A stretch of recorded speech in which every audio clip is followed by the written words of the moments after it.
Arestado ang isang college student sa Tanza, Cavite matapos mahulihan ng umano'y pinatuyong dahon ng marijuana. Sa Kalasyaw naman dito sa Pangasinan, biglang nagliyab ang isang motorsiklo habang umaandar. Ang mainit na balita hatid ni Jeric Pasilyao ng GMA Regional TV. Ang mahigit 20,000 pisong halaga ng motorsiklo ni Ricky Paras ng Kalasyaw, Pangasinan, hindi na mapapakinabangan. Bigla kasing nagliyab ang motorsiklo.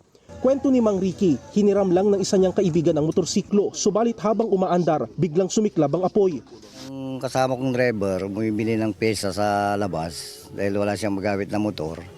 Biglang nagliyab daw. Sa investigasyon ng Bureau of Fire Protection, may tumagas umanong gasolina mula sa motorsiklo na posibleng pinagmulan ng apoy habang ito'y umaandar. Hindi niya napansin na may nag-spill sa kanilang tangke. So nung nag-start na po yung kanyang motorsiklo, nung tinadyakan na niya, siguro dahil medyo grounded at medyo luma na rin po kasi yung motor, doon po siguro nagkaroon ng spark. Naapula agad ang apoy ng isang lalaking tumulong gamit ang fire extinguisher.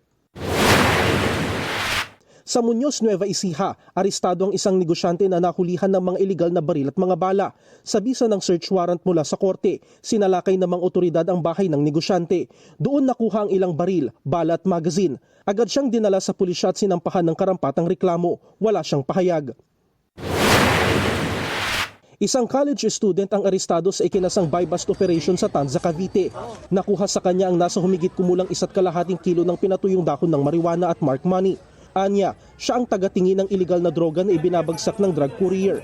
Sa panayam ng GMA Integrated News sa suspect na tumangging humarap sa kamera, sinabi niyang dala lang ng pangangailangan kaya napilitan siyang magbenta ng iligal na droga. Maharap siya sa karampatang reklamo. Jeric Pasilyao ng GMA Regional TV, nagbabalita para sa GMA Integrated News.